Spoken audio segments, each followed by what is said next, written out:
তোমরা নাই তাইলে তোমরা হচ্ছে রাজাকার। কি সুন্দর ট্যাগিং, রাজাকার ট্যাগিং। ইসলামী ছাত্র শিবির রক কেটেছে এরকম এই টোটাল বগুড়া, টোটাল উত্তরবঙ্গে এরকম একটা ঘটনা আপনার সামনে ঘটছে। হচ্ছে সঙ্গে থাকলে সঙ্গী আর সঙ্গে না থাকলে জঙ্গি।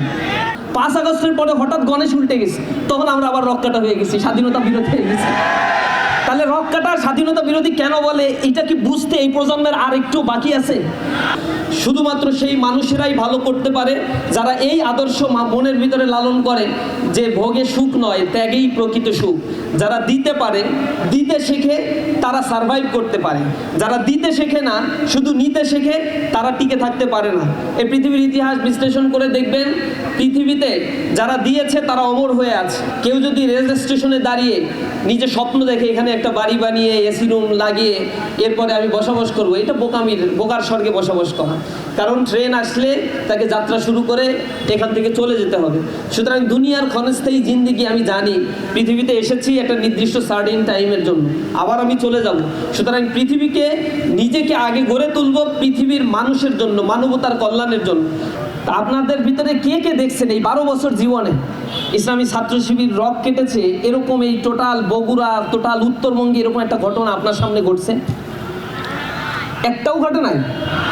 আপনারা একটু হাত উঁচা করেন না, এই যে আশেপাশে যারা শুনছেন হাত উঁচা করে এসে এইখানে এসে একটু বলেন যে, এখানে এসে বলেন যে অমুক জায়গায় রক কাটছে ছাত্র শিবির। আপনাদের জীবদ্দশায় দেখেন নাই, আপনাদের চাইতে অল্প বয়স আমার বেশি, আমিও আমার জীবদ্দশায় দেখি নাই, শুধু শুনছি। এই শোনা কথায় এখন আর কান দিয়ে লাভ নাই। কান ওই বলে না যে কান চিলে নিয়ে গেছে, চিলের পিছনে দৌড়াও, কান আছে কিনা একটু টেস্ট করে দেখে না। এই প্রজন্ম এখন আর এটা বিশ্বাস করে না। এইগুলো পুরাতন বস্তাপত্রা ন্যারেটিভগুলো অনেক শুনিয়েছে আমাদের। বিশ্ববিদ্যালয়ে যাদের সাথে দীর্ঘ সময় ধরে আমরা সাথে সাথে থেকে আন্দোলন করেছিলাম, এই ভাই ব্রাদাররা, তখন আমাদের কোনো দোষ ছিল না। পাশে বসে মিটিং করতো, মিছিল করতো, পরিকল্পনা করতাম। 5 আগস্টের পরে হঠাৎ গণেশ উল্টে গেছে, তখন আমরা আবার রক কাটা হয়ে গেছি, স্বাধীনতা বিরোধী হয়ে গেছি। তাহলে রক কাটা স্বাধীনতা বিরোধী কেন বলে, এটা কি বুঝতে এই প্রজন্মের আর একটু বাকি আছে? স্বার্থের কারণে বলে, স্বার্থের কারণে। স্বার্থ ফুরাই গেলে আর নাই, মনে হচ্ছে সঙ্গে থাকলে সঙ্গী আর সঙ্গে না থাকলে জঙ্গি। এটা হচ্ছে তাদের ন্যারেটিভ। এই মানুষগুলো কিন্তু 20 বছর আমাদের সাথেই ছিল, তখন আমরা রক কাটা না, মুক্তিযুদ্ধ বিরোধী না, স্বাধীনতা বিরোধী না, আমাদের কোনো দোষ নাই, আমরা দুধে ধোয়া তুলসী পাতা। এখন যেই গণেশটা উল্টে গেছে, আমরা বলছি না তোমাদের চাঁদাবাজির সাথে আমরা আর নাই, তোমরা ধর্ষণ করো এর সাথে আমরা আর নাই, তোমরা আন্তঃকন্দল করে 200-র অধিক মানুষ মেরে ফেলছো, আমরা এর সাথে নাই। তখনই আমাদের বলছে তোমরা নাই তাইলে তোমরা হচ্ছে রাজাকার।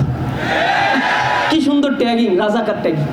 তা আমরা তাদের এই কথার জবাবে আমরা বলছি, উহারা প্রচার করুক হিংসা বিদ্বেষ আর নিন্দাবাদ, আমরা বলিব সাম্য শান্তি, এক আল্লাহ জিন্দাবাদ। যারা আমাদের পেছনে লেগে থাকে এরা সবসময় পেছনে থাকে, আমরা তো সামনে তাকিয়ে থাকি, পেছনে তাকানোর সময়ও আমাদের নাই।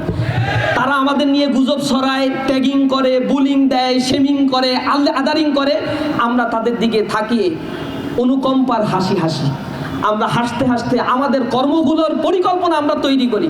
আর সামনে আমরা কি করব ছাত্রদের নিয়ে ভাবি, দেশটাকে নিয়ে আমরা ভাবার চেষ্টা করি।